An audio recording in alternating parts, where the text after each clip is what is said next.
Narcissism in your face. Precious, are you high right now? Precious, is you coming back? Y'all, I don't know if Precious is coming back or not, but we're going to get into this review.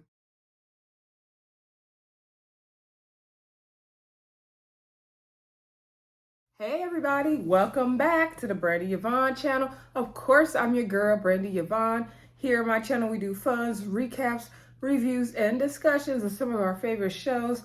Of course, on this video, we will be talking Ready to Love. This is season 5, Potomac. Okay, this is reunion part 2. We are finally wrapping up this season of Ready to Love.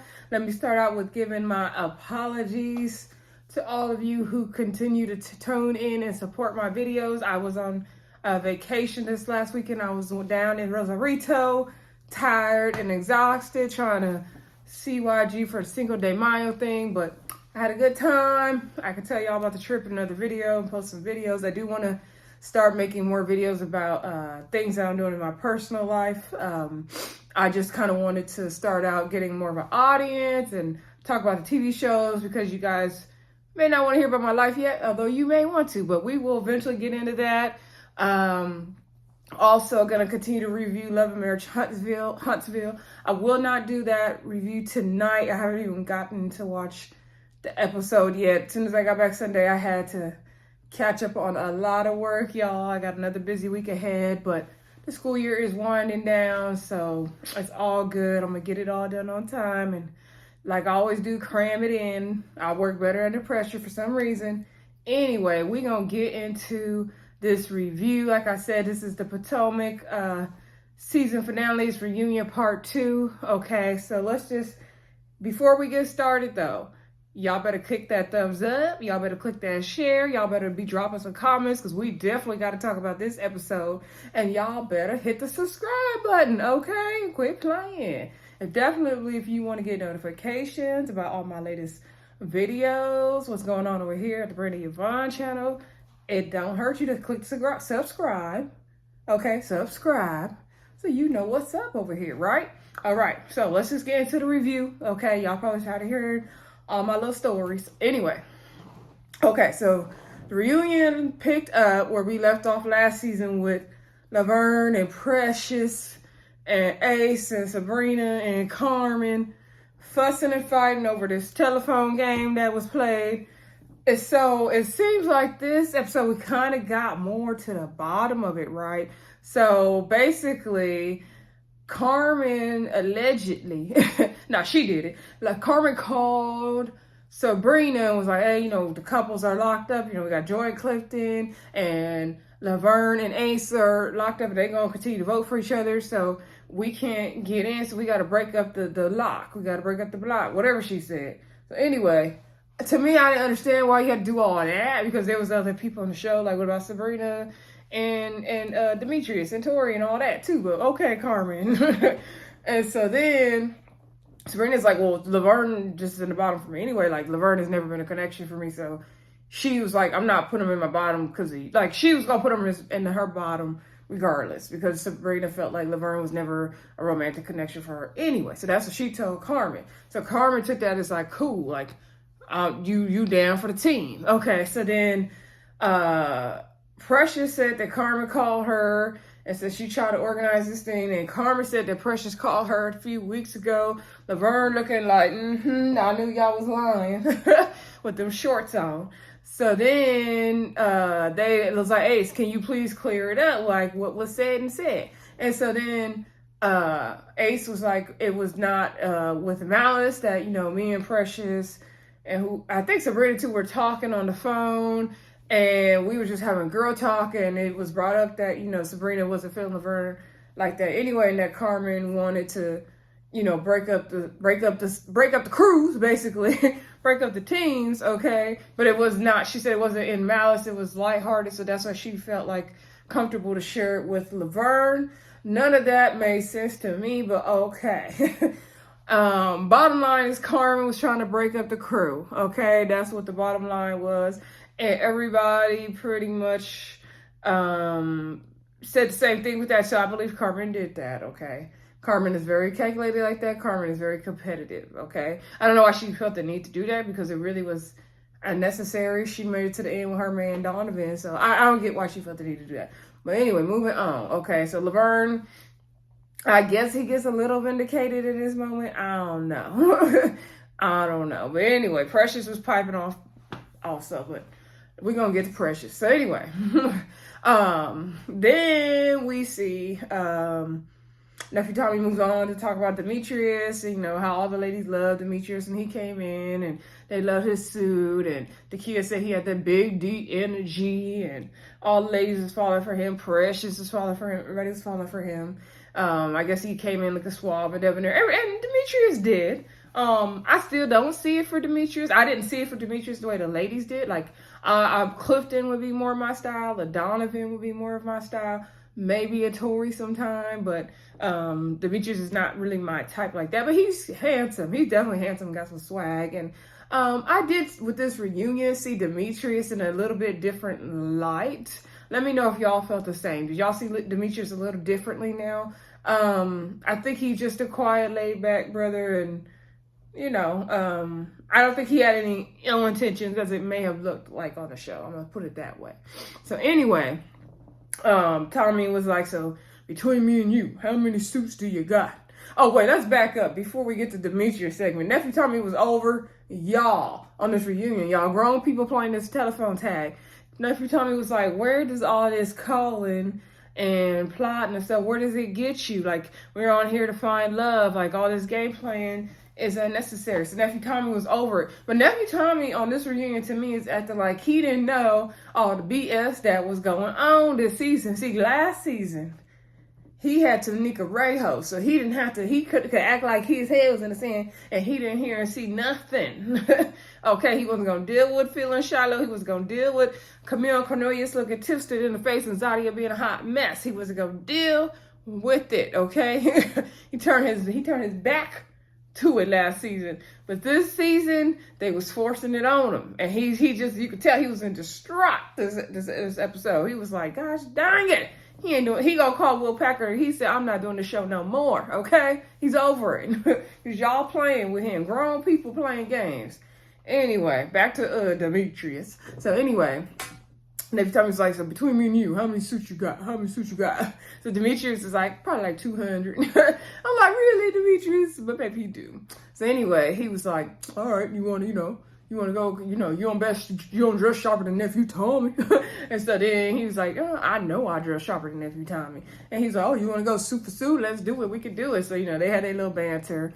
And then they talked to Precious about, what attracted her to Demetrius and the way he was. And then they talked to Tina and how Tina was calling him a player. And Demetrius didn't feel like he didn't know why he had to be a player just because he, was the type of guy he was, why he had to be labeled a player. Tina was like, the women, came in with good intentions telling me about Demetrius. And so maybe she was a little bit too guarded and judged him a little prematurely, which maybe she did.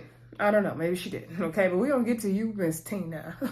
So anyway, then moving on along, we get to the segment about P.O. Mr. Paul. Oh, Nephew Tommy did ask Demetrius, was he dating somebody? Demetrius said he is dating somebody. He's trying to find his woman, his Miss Lady, okay? And I think he is in a relationship now, if I'm not mistaken. Somebody mentioned that in one of their reviews. So anyway, I think it was mentioned in the live panel that Sabrina from DC had.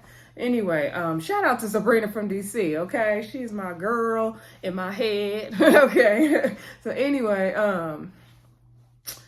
then they got to P.O. Mr. Delivery, okay? So then they showed the scene where Precious was trying to give Paul feedback. When he almost got eliminated. And Precious, was offended by some of the things Paul said. Nephew Tommy asked Paul, like, what'd you think of that? Like, how'd you feel you had no Precious? He was like, if I was just looking at that, yeah, I would say that guy's an a-hole. Precious felt like he was talking at her, not to her. She didn't like it. And, she felt disrespected by P.O. Precious was on 100, okay, whole night, okay. So then Paul did apologize. Precious says she receives it. She's working on accepting it, okay. So then he said, you and Carmen were very intentional. What happened with that? And then Paul said, things shifted kind of like at the lake house and everything changed. And so nephew Tommy brought up the whole comment Carmen made about Paul saying that he wasn't physically attracted to Dakya and didn't feel like she could get him all hot in the pants and whatnot. And so then Paul was like, I did not say it. Me not saying I was attracted to her was taken into the saying that I wasn't. And so Carmen was like, that's not true. Like, he definitely said it. Carmen was like, I'm a woman. Like, I wouldn't bring that up. That's something a man would bring up. He definitely said it. And then Paul did some kind of weird circle talk explanation of why Carmen would say what she said. I can't even regurgitate what the hell he said. I think he said something like Carmen would say that about Dakya because if I didn't mean not saying this about Dakya means I said this. I can't even wrap my head around what the hell he said, but everybody felt like it was some bull, okay? Everybody was like, Tina was over there looking at Precious like, girl, bye. And so everybody was like, nah. Even nephew Tommy was not buying it. He's like, I don't even know which. He basically was like, okay. Okay. And so anyway, Paul was not making sense. I still think that Paul said it. I do think Carmen should not have brought that up. I do believe she tried to, get at Dakya by saying that. And Carmen was hurt because Paul started paying her no attention at the retreat because he too busy sitting up there eating that salad, looking lonely as ever, waiting for Tina to show up, who came through looking like she rolled through some tumbleweeds, okay? He was too busy missing Tina, Carmen. So he wasn't checking for you because he wanted him a young little tender thing. Like he said, he got him a little shorty right now. So anyway, then they go to Dakya, they talk about how they decided to just be friends even after the show ended, and they'll be great friends. And he just got to say he chose himself first, but Dakya let me know I was gonna say the same thing he did. He just beat me to it, okay? So then Dakya was saying, like, she didn't know why Carmen had to do all that. So nephew Tommy's like, oh, did I see you on a solo vacation, Dakya? And she was like, no, I was on vacation, I wasn't solo. And then he was like, oh, what? She's like, yeah, I got a boyfriend now. Isn't it about time? And nephew Tommy, was congratulating on her on finding love and all that, which is good. I'm glad. Good for you, Dakya. We glad you got a man. We glad you could put this nightmare behind you, because I don't feel like the show was a good experience for Dakya. Dakya got knocked down in love so many times, but at least you tried, right? At least you put yourself out there, Dakya. At least you put your heart out there, because I know for me, it would have been hard. Like, I might go on a show like that being a little bit guarded, because that would be hard. Dakya definitely got knocked down a bunch of times. I think also, in my opinion, Dakya just was not a good fit for this cast. She would need a more mature cast than this cast. This might not even been the show for her, really. I will say Dakya, at least she tried to go through the process and she put her best foot forward, but this cast was not a good mesh for her, in my opinion. Like, she never blended well with the whole cast, really, in my opinion. But she did try to make connections, so I'm like, go on, Dakya, you look good, girl. You look good, and you got you a man, girl, so go off, okay? So anyway, Nephew Tommy asked Paul, was he dating somebody right now? He said he got him a little what did he say? He got him a short, tender shorty boo thing. I'm like, Paul, whatever he said, he got him a little shorty. He said he got him a little shorty. I'm like, Paul, go on somewhere with your old self. That's the problem. Paul want to be in the streets. That's why he wanted him some Tina. Anyway, so then, let's see. Then nephew Tommy said, coming back, we gonna talk to Tina, and you better come back. She will ghost you. Okay, nephew Tommy is still salty about Tina. He ain't let that go, and I don't blame him. So then they go through Tina's segment and how she came on the show and how she was feeling Paul, and she on a date with Wiley. She went on a little date with Demetrius and her ex. The ex had, shaded her about her past and all that. And then how they showed the scene where she ghosted nephew Tommy. He was waiting for her for an hour on the bus stop. So anyway, nephew Tommy's like, we're gonna just, address it. We're gonna just rip the Band-Aid. He said, don't you feel like you abandoned the process, abandoned the show, ghosted everybody. And so she said she basically didn't feel bad about doing it, okay? She basically didn't feel no type of way. She felt like she had to do what she had to do for herself. She didn't feel like she did much wrong. She didn't feel like going through the process was worth it for her. She didn't have a lot of, she didn't feel like the connections were strong enough.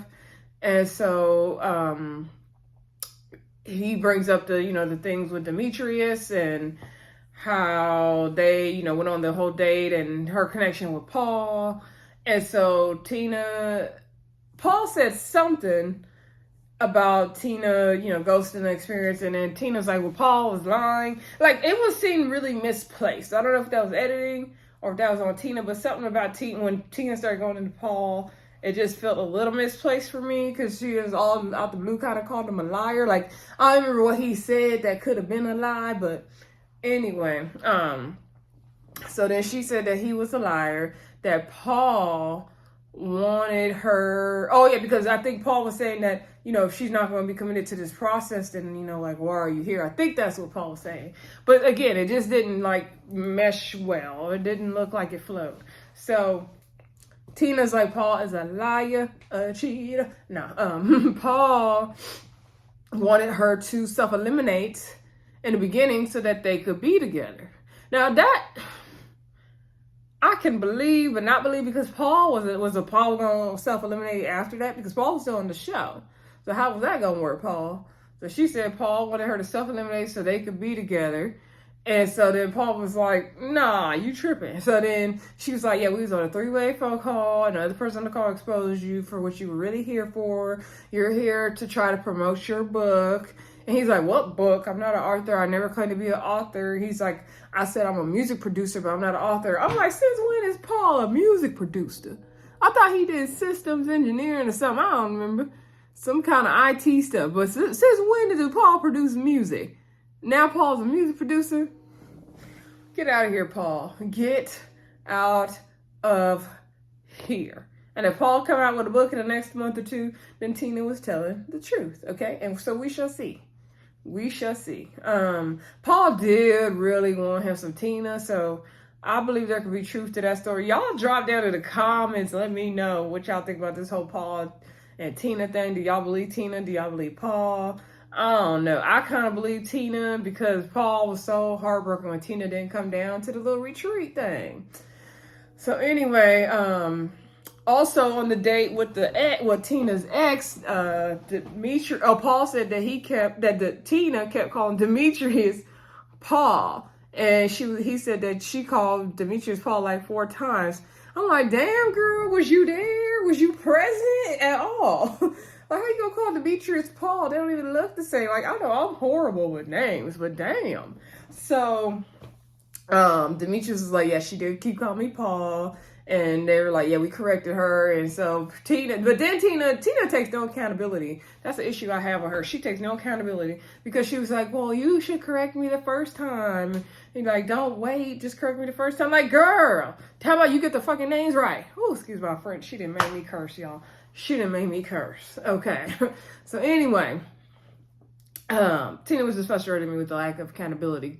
And so then nephew Tommy was like, you did ghost me as well. Don't you think that was disrespectful? And so instead of her saying, yes, Tommy, I apologize, I was going through X, Y, and Z, she gonna say, I did what I had to do for me. And so then nephew Tommy's looking like, which? So then he was like, but, if you're going through this, you need to go through the whole process.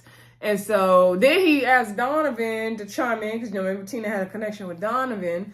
And Donovan said, don't ask me nothing. Ain't nothing I can add to this conversation about Tina. He said, do not put me in it. Donovan said, do not put him in this when it comes to Tina. Do not put him in this.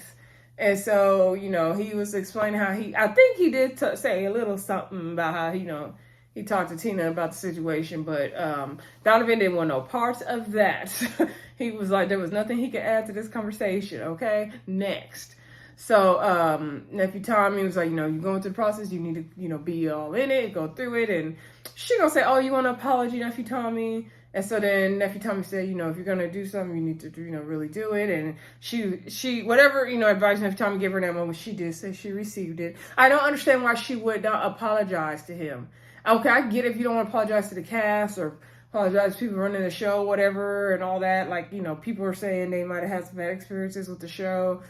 Some cast members did, some cast members didn't, whatever. If your experience with the show was negative, Tina, fine, we get it. It happens. But you could at least apologize to Nephew Tommy. Like, that's still disrespectful, girl. But, that's just my opinion. Let me know what y'all think about Miss Tina. So then, I believe this is when we get to the really awkward moment of the show. This is like the most cringy. I knew it was going to be the most like, ooh, tension, the energy shift. This is the part of the show where we feel the energy shift. No, this is not it. We got to get to Precious. Before we, I was going to go to Dakya, Clifton, and Joi because that's where the energy shifted. But no, we're not going to get there yet. We need to get to Precious and Demetrius first, okay? So Precious, Nephew Tommy does a whole segment about Precious and how Precious is high energy. She puts it all out there. You're going to know she like you for the show. Okay, so Nephew Tommy said, a lot of people on the show said you were a party girl, you were this and that, and how was that for you? And she said she felt like what was put on the show was a whole misconception. It was not true. That's not who she really is, just because she's very social. And she didn't like that Demetrius was the one putting that narrative out there. And Demetrius, as Nephew Tommy asked Demetrius, like, were you the one who was basically saying that? And he was like, well, it had to come for all the guys because I don't have the sole power to eliminate Precious. Like, all the guys were saying that. And so Precious felt like Demetrius said it and made everybody kind of say it. And so Demetrius was like, no, like, you said that you prefer to be more social in relationships. And I said, for me, that's not a priority for me in relationships. So I get what Demetrius meant in that moment. However, I do feel like the whole stigma of being a party girl and all that was put on Precious. Although some of her actions showed that, okay, let's not take away from what you gave us, Precious, okay? However, I do feel like Precious is just very social and outgoing. And if you still want to go to a club at whatever age you are, that's fine. Like, Precious just want to go out and have a good time, but Precious is very extrovert. Precious is very forward. She's very outgoing, but I don't think that meant she was like a club party girl. I don't think it meant that. I think she just likes to go out and have fun, okay? I can't say she was ready for love or not.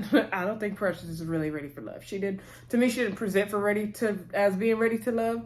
Precious seems like she has a lot of childhood things that she needs to work through, a lot of trauma she needs to continue to work through. Like, I felt like that whole blow up on Demetrius, like, it felt like the little girl Precious was showing up for adult Precious, in my opinion. I'm not a therapist, y'all, by any means. I'm trying to work on my own self-healing, my own stuff, but I'm just saying my perspective here at the Brandy Yvonne channel is that Precious got some work to do.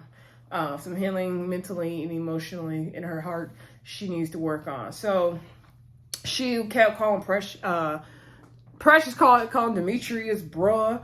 And she was just going off. And she was like, no, because you're the one that said I was a party girl. And you put that narrative on me. And how dare you disrespect me. And why do you do that? And Demetrius is like, well, why are you playing this victim thing? Like, I'm not the one. It's not all on me. Like, this is, you were doing X, Y, and Z. And Precious, like, we had one bad date, and that's how, how dare you say this about me? How dare you say this to me? And she's like, kept saying, bruh, and he's like, I'm not your bruh. And then she's all like, F you, wooty wooty woo. And she stood up, and she cursing, and she doing, ooh, wooty woo, woo, woo. She going off, okay? Precious is going off. And even Nephew Tommy was like, Precious language.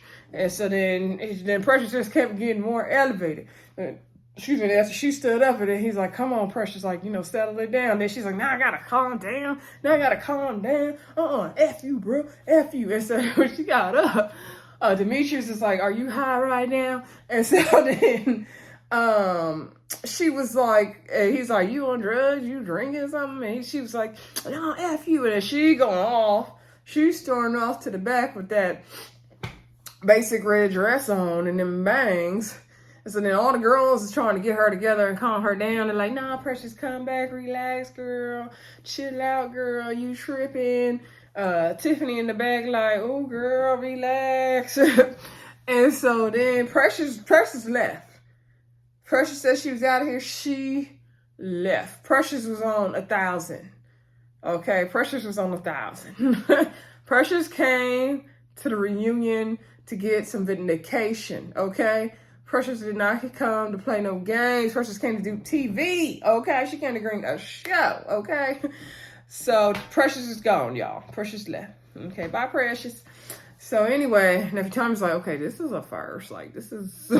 Everybody's like, oh, dude, we don't do that. But I'm like, y'all acted up the whole season. Like, Precious just took it to another level. But y'all was all acting a mess the whole season.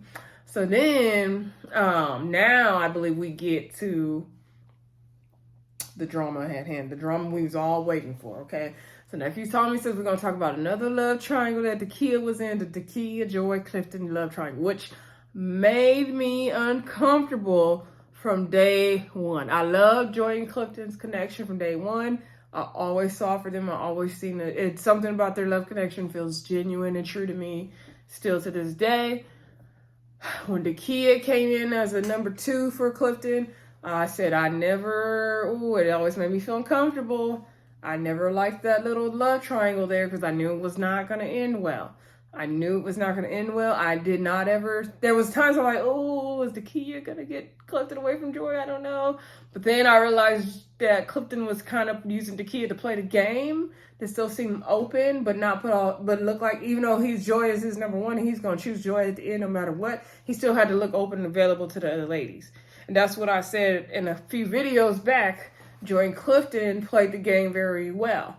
And the reason why, they look more, we respect them. Well, for me, I respect them as a couple more than Camille and Cornelius, because Camille and Cornelius, especially more on the Camille side, was like, this is my connection, this is my man, you better not eliminate him, you better not choose him, you better not pick him, you better not date him. Like, that's not how the game is played. Like, if you want to pick Cornelius and you and Cornelius ride into the sunset together and eliminate and go on and be together, that's fine.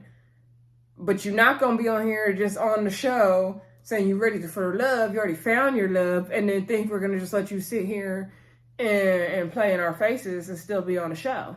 So yeah, you need to go. But see, what Clifton and Joi did was very smart and very strategic. They played the game right. They both kept themselves open because Joi had Laverne as like a second choice. And Clifton had Dakya as a second choice. But it's always going to be them two. They always kept their eyes focused on the prize, even though they looked open to the rest of the group. And that's how you play this game on the show. If any of y'all ever go on Ready to Love, that's how you play the game. You hone in on your one person, but you got to look open to everybody else. That's how it's played, okay? So they did the whole little segment. Soon as the segment's over, Joy's cracking up. There was another point Joi was cracking up in the back that I meant to mention. Was it in this part or part 1? Anyway, she was cracking up right after the segment, like, oh, nice edit. And Dakya smiled after, so I think it was a good joke. Because at first it looked a little weird, but Dakya, they cut right to Dakya and she was smiling. So I don't think it was a malicious laugh at that point. So anyway, Dakya was saying that, she did feel like her. And so basically, every time he goes on to ask Dakya about, the situation with Clifton, and she felt like they did have a genuine connection from day one, and she did see the connection that Joi and Clifton had, and of course it was very clear, but her and Clifton, were working on something too, and that's why, that's her thing was she didn't want to find out in the streets. She told him leading up to the retreat that, just let me know when you make your decision so I don't have to hear about it in the streets. Like, let me know what's going on. And she just didn't like the way everything went down. You remember she was salty at the retreat that they brought matching pajamas and slept in the same bed. So then Joi sitting up there, a twisted face over it the whole time. And so when Dakya said that her and Clifton had a real connection, she was like, in your mind. I was like, dang, Joy, dang. So then Clifton was explaining that, like, he didn't feel that Dakya deserved an explanation because from day one you could see that it was him and Joy from day one. And yeah, he did, have his other connections and stuff, but he was never talking to Dakya about walking off into the sunset together and making plans. And yeah, we would flirt and all that, but for Clifton, it wasn't that deep, okay? And then Clifton was talking, and then Dakya said something, and next thing, Joy started piping up because she was over it. She was like, I don't know how you could say that you had a connection with him and you really didn't. And the thing that, gets on my nerves is that, you said that you was going to take my man, and like, girl, no. And so then the kid's like, that was taken out of context. And so then the Joy started going off. She was cursing. Even nephew Tommy had to be like, Joy. And so then Joy was going off. And basically saying Dakya, made this connection up in her mind, and she up there acting all heartbroken. And then every time Dakya was like about to say something, Joy was just going on and on, making Dakya look stupid. Then Clifton kind of had a little bit of a mortified look on his face at that moment. He kind of shrunk back, I noticed a little bit. And then he did speak up again and said, basically saying that he didn't have that same connection with Dakya as he did with Joy, and he felt that it was made clear at the lake house when they played the Truth or Dare, and Joy kissed him in the Truth or Dare game. He felt like it was made clear there. I might explain that out of order, but y'all watched the episode before you watched this review, right? Okay, so y'all remember what happened. So anyway, and then Joy was going off, and then the kids started crying, shed little tears, and you could tell nephew Tommy felt bad. He was like, he said, you know what, things happen in love and all that, and you found somebody new. And the kid's like, I did find somebody new. And Joy's like, good girl, finally you need to move on, making the stuff of your head, crying, saying he hurt me. And the kid shed little tears that moment. You could tell the kid was really hurt. Side note, nephew Tommy had me cracking up earlier in the episode when, I think it was the Tina and Paul episode, when he was like, what the hell is going on today? I told you nephew Tommy they was cutting up. You just didn't realize, you didn't want to believe it, but they was cutting up. So anyway, back to Dakya and Joi and Clifton. So, let me know what y'all think about the whole Dakya, Joi, Clifton triangle in the comments. I know a lot of people don't like Joi anymore. A lot of people don't like Joi and Clifton anymore. A lot of people are calling Joi a mean girl and things like that. I haven't watched anybody's reviews yet because I don't like to watch anyone's reviews before I do my own review. So I'm very anxious and interested to see what the other YouTubers are saying. Based on their captions, I could tell a lot of them are not liking Joi. I still like Joi. I still like Clifton. Sorry if you don't agree with me, but that's how I feel. Was Joi a little mean? Yeah, Joi was a little mean. If Dakya said, I'll take your man, I don't blame Joi. Because I would have that same energy. Joi was sitting on ready with that energy. I feel like there's something we are missing once again, though. There's something we are missing, because for Joi to be that so irritated with Sabrina, who is friends with Dakya, with the whole Tori stuff, and then she was super irritated with, she seemed to be more on Eric's side with the whole Dakya and Eric situation. There's something we are missing. And then now the way she came for Dakya, like, it was actually Clifton's conversation to have with Dakya in that moment. Joi didn't really need to be piping up. It was between Clifton and Dakya. But Joi was going off. There's something we are missing. There definitely is something we are missing. Now, let me go to Clifton first, because Clifton needs to take a little responsibility. You used Dakya to stay on the show. Clifton definitely used Dakya as a second place holder to look open to everybody else while he focused on Joi. Okay, so Dakya was a total pawn and use job in the game. to make it to the end of Ready to Love. So I need Clifton to take responsibility in that regard. Joi, if that's your man, claim him. Good girl, happy for you. I always want to join Clifton to work out. I love me some Clifton too. Okay, so I get it.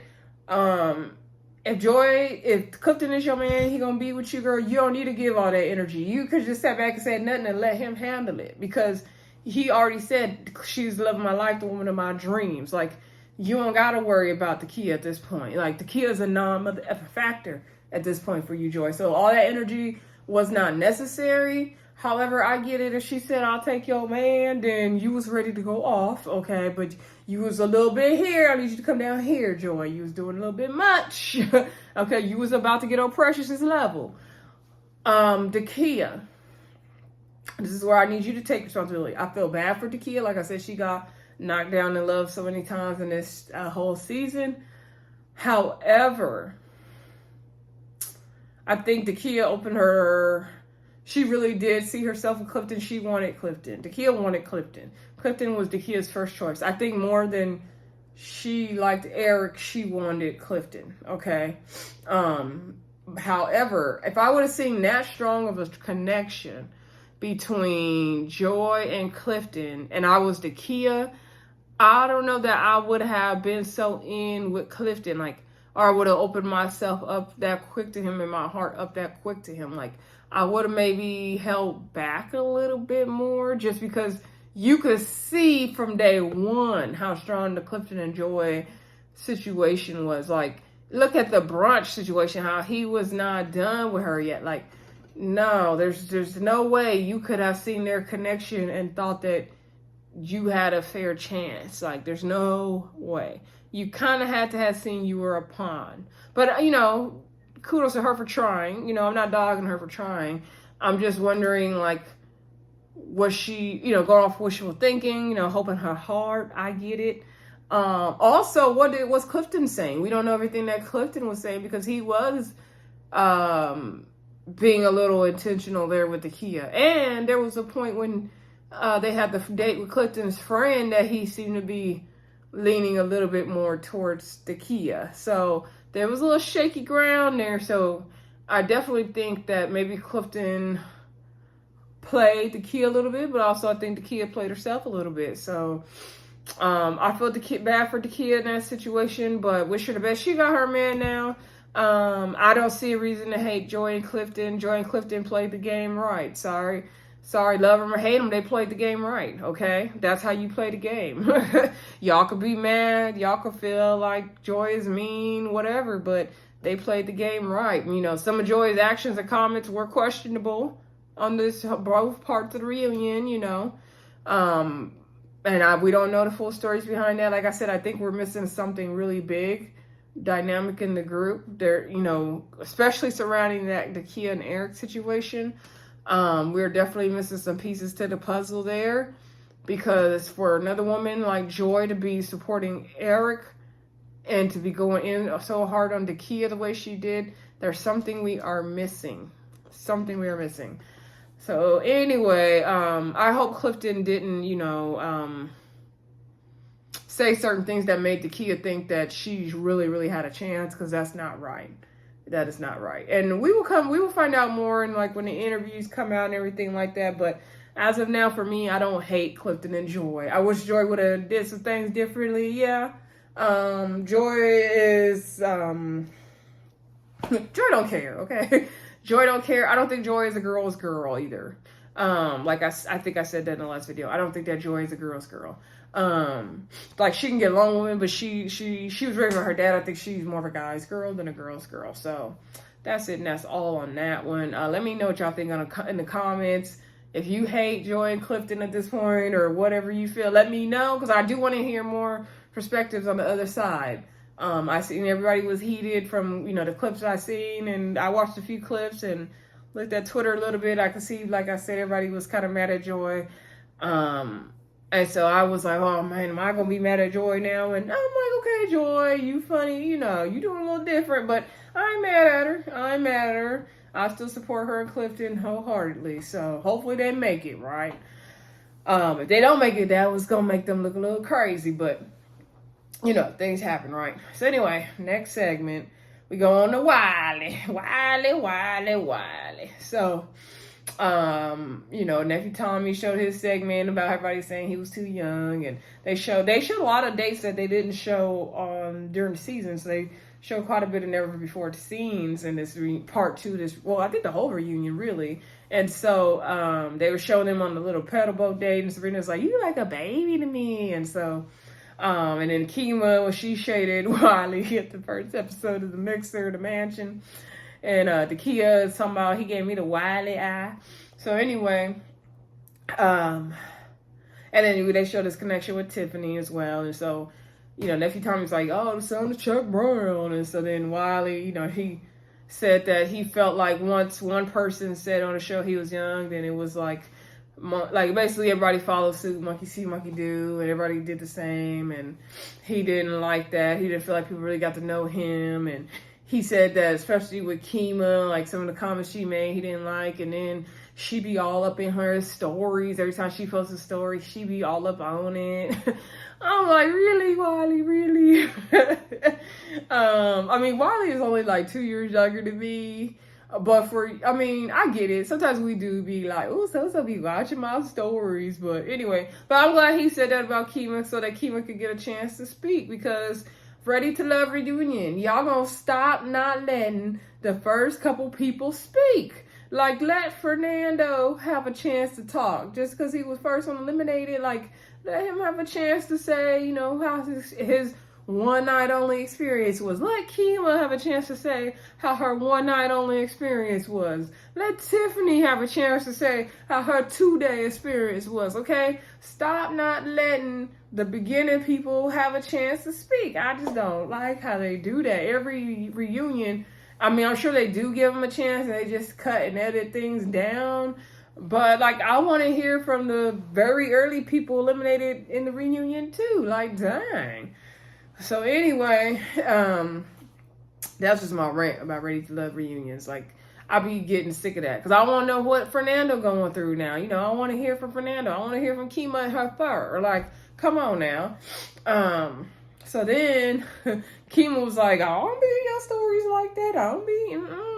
And then he was like, "Yeah, you do. You be watching my stories and all that." And then she was like, "I watch everybody's stories. I'm not in your stories like that." He was like, "Oh, yeah, you do." He's like, "But we're going to leave that alone." I'm like, "Oh, my gosh, Wiley, I guess. We all stunned for you, boo."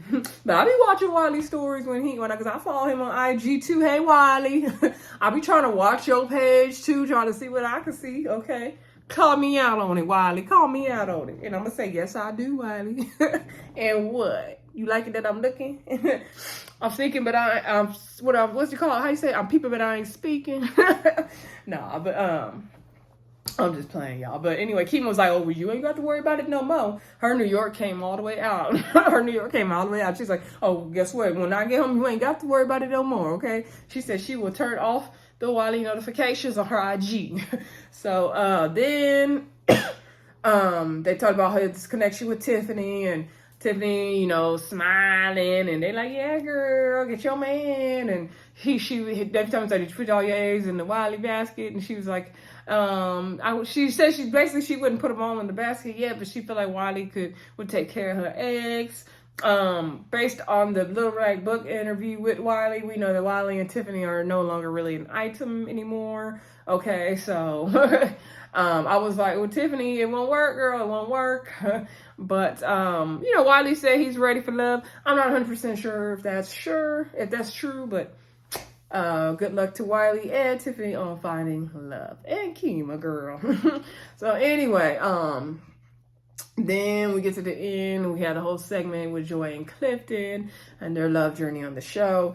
Something about their love just feels, it feels genuine to me. I know we said that I never felt a genuine love with Joi and Liz. Like, I felt like they could work out, but I didn't feel that oomph like I feel for Joi and Clifton. With Dante and Aisha, I did feel like, oh my gosh, like the way they came together on the show was beautiful, but I didn't feel that the way I feel with Joi and Clifton. I don't know, something about Joi and Clifton feel more mature than Aisha and Dante for me. Also feels like they both are all, Joi and Clifton both feel all in. Like, they both feel like they have been looking for each other their whole life. Like, that's what their love feels like for me. So, Clifton said it was really, really hard, you know, going into long distance initially. And so he couldn't take it, like not being able to reach out and touch somebody's hand. So he said he was going crazy. And he has been in Mexico every other weekend since. I said, see, look, problem solved. Clifton called the travel agent, got the travel plans together, like I said a few videos ago, and he been down to Mexico. I said, if they want to make it work, they will make it work, and they are making it work.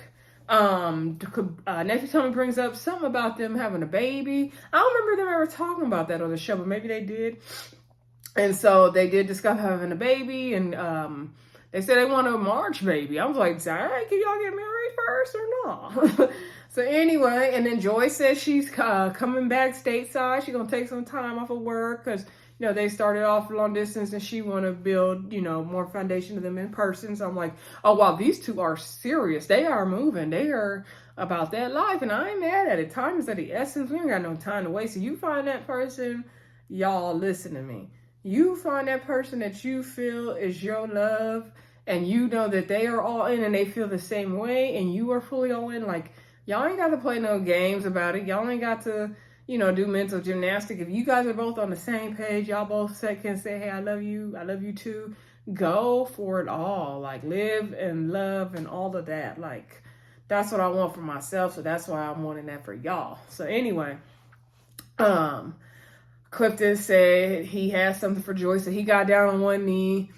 I did not think he was going to propose. Maybe like the beginning previews I did, but after that I was like, he ain't gonna propose. So he had a key for her to his apartment. He's like, can I take you home?